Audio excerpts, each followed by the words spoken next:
Cinema మీద అయితే రకరకాల అభిప్రాయాలు ఉన్నాయి. సినిమా అనుకున్నంత లేదు అనేది ఎక్కువగా వినిపిస్తున్నటువంటి మాట. బట్ సినిమా కలెక్షన్స్ మాత్రం అదిరిపోయింది, ఊగిపోయింది, దద్దరిల్లింది అని చెబుతున్నారు. ఏది వాస్తవం ఏది అవాస్తవం ఇప్పుడేం చెప్పే పరిస్థితి లేదు. వాళ్ళు డబ్బులు నష్టం వచ్చినా కానీ నష్టం రాలేదు, డబ్బులు వచ్చినాయని వాళ్ళు ఎందుకు చెబుతారో అర్థం కాదు. ఎవరైనా డబ్బులు నష్టం వస్తే నష్టం వచ్చిందని చెబుతారు, కానీ డబ్బులు వచ్చినాయి ఎవరు చెప్పరు కదా.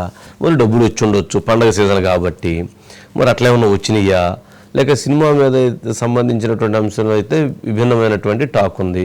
మెజారిటీ టాక్ అయితే సినిమాని సరిగ్గా ఎవరైతే డైరెక్టర్ దాన్ని కరెక్ట్గా ఇచ్చేయలేదు.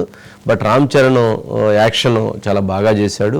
అదేవిధంగా దిల్ రాజు గారు తన దిల్లుకు మించి ఎక్కువ డబ్బులు ఖర్చు పెట్టాడు అనేది అయితే పాపం నడుస్తుంది.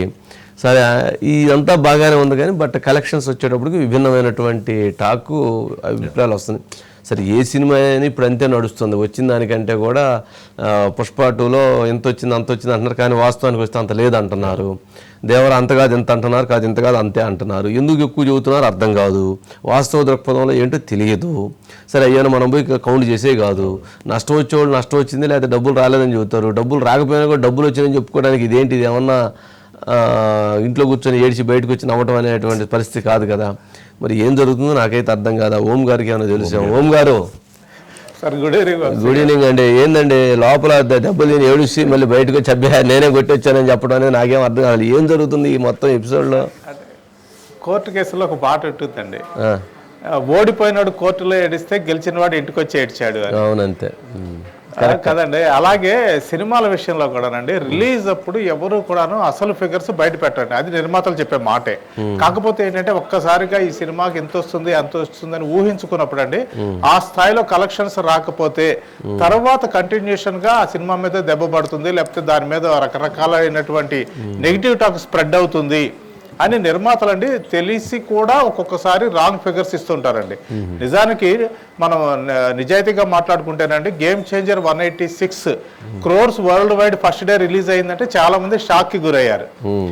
ఏంటి సినిమాకి ఇంత డిబేట్ టాక్ వస్తే ఇంత కలెక్షన్స్ ఎలా వచ్చినాయి? ఏదో 100 కోట్లు అంటే అర్థం ఉంది, కానీ మరి 186 కోట్లు వరల్డ్ వైడ్ అంటే ఏమైనా ఒక 100 కోట్లు ఎక్కువ వేసేసారా దిల్ రాజు గారు అనేటువంటి విమర్శలు కూడా వచ్చినమాట వాస్తవం. అంటే ఎందుకు దానివల్ల జరిగే లాభం ఏంటి దిల్ రాజు గారికి? జనాలు దానివల్ల సబ్సిడీలో ఏం వచ్చే బెనిఫిట్ లేదు కదా. ఒక అదృష్టం ఏంటంటేనండి, దిల్ రాజు గారికి ఇంత ఫిగర్స్ రావడానికి కారణం అని చెప్పలేం కానండి, ఆయన ఒక రకంగా అదృష్టవంతుడు అండి ఒక విషయంలో.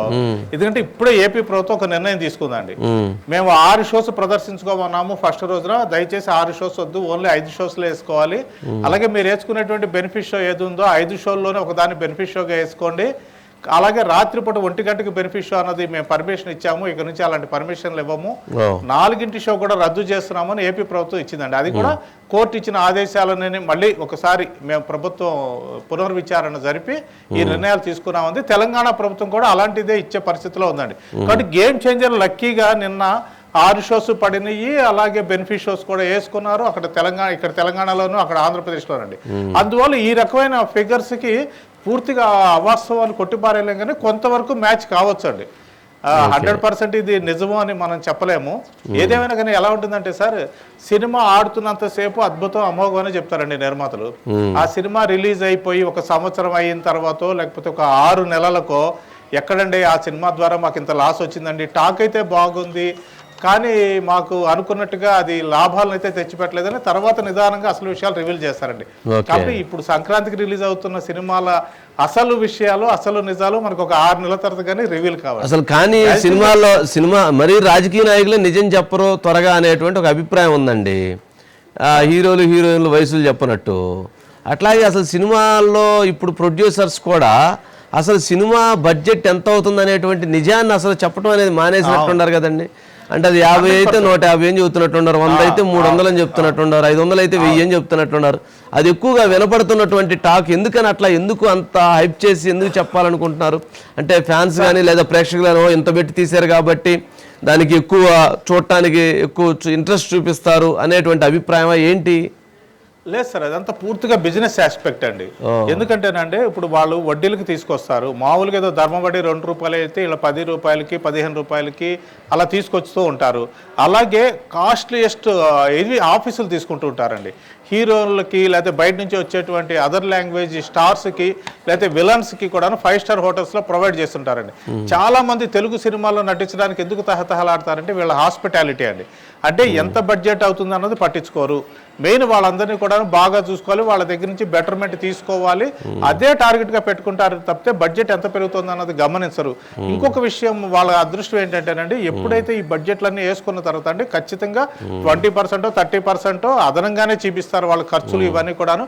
ఎందుకంటే ఈ బయ్యర్స్ సిస్టమ్ వచ్చిన తర్వాత అండి ఒక ఏరియాకి ఇంత రేట్లను పెట్టిన తర్వాత ఆ వారడిగా ఆ బయ్యర్స్ అందరూ కూడా షేర్ చేసుకుంటారు. కాబట్టి ఏదో 100 కోట్లు అయిన సినిమాని 200 కోట్లు చెప్తే కనీసం 150 కోట్లకైనా కానీ ఆ బయ్యర్లు కొనరా లేదా కొంటే రాదా అనేటువంటి ఒక కేవలం బిజినెస్ ఆస్పెక్ట్ అండి. అంతే తప్పితే నిజానికంటే ఈ రోజు తీసుకున్న గేమ్ చేంజర్ సినిమా కూడా చూసిన వాళ్ళంటే ఏంటి ఈ సినిమాకి 400 కోట్లు అసలు అవసరమే ఉంది, ఒక పొలిటికల్ డ్రామాని తీశారు, ఒక 200 కోట్లలో తీస్తే సరిపోద్ది కదా. ఇప్పుడు ఒక పాట కూడా పెట్టింది అంటే సినిమాలో లేదు తీసిన పాటకు ఒక 5-6 పాటలకే 75 కోట్లు ఖర్చు పెట్టారంటారు. అంటే ఎన్ని కోట్లు ఆ పాట మీద పెట్టుంటారు? దాదాపు 10 రోజులు ఫారెన్ లో షూట్ చేసి అంటే ఎంత డబ్బులు వృధా అయిపోతున్నాయి. అంటే ఏదో హీరో నేను గమనించానండి, పాపం ప్రొడ్యూసర్ అనేటువంటి వాళ్ళు డబ్బులు పెట్టడానికి తప్ప కనీసం కుర్చీలు కూడా ఇవ్వట్లేదండి. మరి దుర్మార్గంగా వాళ్ళు ఎవరిది ఒక ఇంటర్వ్యూ కూడా ఇవ్వట్లేదు, వాళ్ళ స్పీచ్ మాట్లాడే అవకాశం లేదు. సరే దిల్ రాజు అంటే తీసేయండి పాపం, ఆయన కోణం వేరు. నేను ఆయన అట్లాంటి వాళ్ళు ఎవరో ఒకరో ఇద్దరు మిగిలిన్నారు. చాలా మంది పాపం ప్రొడ్యూసర్ పరిస్థితి అసలు మరీ దారుణం. వాళ్ళు డైరెక్టర్ వెనకమాల హీరో వెనకమాల చేతులు కట్టుకొని నుంచోట, ముందుకు కూడా వచ్చి నుంచోట, పక్కన కూడా నుంచోడానికి లేదు. అంతా అయిపోయిన తర్వాత ఏదో పాపం ఆయన పిలవకపోతే ఆయన ఫీల్ అవుతాడు అన్నట్టు లాస్ట్లో పిలుస్తారు. డబ్బులు పెట్టేది మొత్తం ఆయన. ఇందాక వారు చెప్తున్నారు మరి 10 రూపాయలు వడ్డీ అంటున్నారు. మరి అది ఎంతవరకు నిజం నాకైతే తెలియదు. కానీ మరి వాళ్ళు అంత పెట్టి వాళ్ళు నిద్ర మానేసి ఆస్తులు తాకట్టు పెట్టి తెచ్చి నుంచొని ఆ డైరెక్టర్ గారు వెనకమాలను ఆ సినిమా హీరో గారు వెనకమాల చేతులు కట్టుకొని పాపం అటు ఇటు తిరుగుతుంటారు. ఫస్ట్ కూడా పిలవరు, లాస్ట్ ముందు hero, director, heroine, side characters, cameraman ఏమండి ఇక వీళ్ళందరూ అయిపోయిన తర్వాత లాస్ట్లో పాపం ప్రొడ్యూసర్ని పిలుస్తారు. ఆయన పాపం ఆయన ఖర్చు అంతా అయిందే, ఆ యాంకర్ ఖర్చు అయింది, ఆయన మైక్ ఖర్చు అయింది, కుర్చీలు ఖర్చు అయింది, ఆ లైటింగ్ ఖర్చు అయింది, ఆ హీరో వేసుకున్న ఆ కాస్ట్యూమ్ ఖర్చు అయింది, ఆ మేకప్ ఖర్చు అయింది, ఆయన వచ్చిన సెక్యూరిటీ ఖర్చు అయింది, ఆయన పెట్టిన బౌన్సర్ల ఖర్చు అయింది, పాపం తినే ఫుడ్ పెట్టిన ఖర్చు అయింది, ఆ ఫంక్షన్కి అయ్యి మొత్తం A to Z ఖర్చు అయింది. కానీ పాపం ఎందుకనండి ఓం గారు? ఏం లేదు సార్, సినిమాకి థియేటర్కి వచ్చేది దిల్ రాజు చూసో లేకపోతే అశ్విని దత్ గారిని చూసో లేకపోతే నాగవంశిని చూసో థియేటర్కి రారు సార్. అంటే ఆ బ్యానర్ వాల్యూస్ ఇదివరకు ఉండేవి, కానీ ఇప్పుడు అది పోయిందండి. ఇప్పుడు స్టార్ హీరోలను చూస్తే థియేటర్కి వస్తున్నాడు. కాబట్టి ప్రొడ్యూసర్స్ కూడా సహజంగా అనుకుంటారంటే మా హీరో ఆ ఫంక్షన్కి టైంకి వచ్చి మన సినిమా గురించి 4 మంచి మాటలు మాట్లాడితే బాగుండు, జనంలోకి వెళుతుంది సినిమా అనుకుంటారండి. అలాగే హీరోయిన్ ఏదో షూటింగ్ అయిపోయింది ప్యాకప్ చేసుకుని వెళ్ళిపోవడం కాకుండా ప్రీ రిలీజ్కి కాస్త ముందు వచ్చి ఒక వారం రోజులు ఇక్కడ ఉండి ఇంటర్వ్యూలు ఇచ్చి ఆ సినిమా గురించి 4 మంచి మాటలు చెప్తే జనం వస్తారేమో అని కోరుకుంటారండి. సహజంగా ఏ ప్రొడ్యూసర్ అయినా అండి డబ్బులు రావాలని కోరుకుంటారు, కానీ తనకు పబ్లిసిటీ జరగాలని కోరుకోరు. ఒక పాయింట్ అండి. రెండు ఏంటంటే వీళ్ళ మీద ఇన్ని కోట్లు ఖర్చు పెట్టిన తర్వాత ఆ డబ్బుల్ని ఆలోచన ఉంటుంది. నేనేమంటానంటే గౌరవం అనేది ఒకటి ఉండిద్ది కదా, ఆ గౌరవం దక్కట్లేదండి. సరే ఇప్పుడు వాళ్ళు కూడా సరే డబ్బులే చూసుకుంటే వీళ్ళు డబ్బులే చూసుకుంటే కానీ అంతేలేని ఉండేది, దాన్ని ఏమి ఎవరు కాదంటారు. కానీ గౌరవం అనేది చాలా వీళ్ళే పలసం చేసుకుంటున్నారు. అంటే ఒకటి ఉంది సార్, ఇప్పుడు ప్రధానంగా అంటే స్టార్స్ ఎవరు కూడా కొత్త ప్రొడ్యూసర్కి చేయట్లేదండి. ఉన్న స్టార్స్ అందరూ కూడాను పాపులర్ ప్రొడ్యూసర్స్ లేకపోతే బాగా పేరున్న వాళ్ళకి వాళ్ళతో చక్కటి అనుబంధం ఉన్న వాళ్ళతోనే చేస్తున్నారు. కాబట్టి ఇవాళ ఉన్న పరిస్థితుల్లో అండి హీరోకి ప్రొడ్యూసర్కి మధ్య ఒక చక్కటి సంబంధం అయితే ఉందండి. అంత చెడిపోయి లేకపోతే తక్కువ చేసి చూసే పరిస్థితి అయితే లేదండి. ఇంకొక విషయం లక్కీగా ఏంటంటే దిల్ రాజు గారు అండి ఇప్పుడు గేమ్ చేంజర్ గురించి మాట్లాడుకున్నాం కదండి, ఇదే దిల్ రాజు గారు సంక్రాంతికి వస్తున్న సినిమా తీశారండి. దాని అనిల్ రావిపూడి చెప్పింది ఏంటంటే 2 గంటల 30 నిమిషాల సినిమా అయితే మేము మహా అయితే 2 గంటల 40 నిమిషాలు 45 నిమిషాలు తీసాము. అంటే స్క్రిప్ట్ని పర్ఫెక్ట్గా ముందే ఎడిట్ చేసుకున్నాము.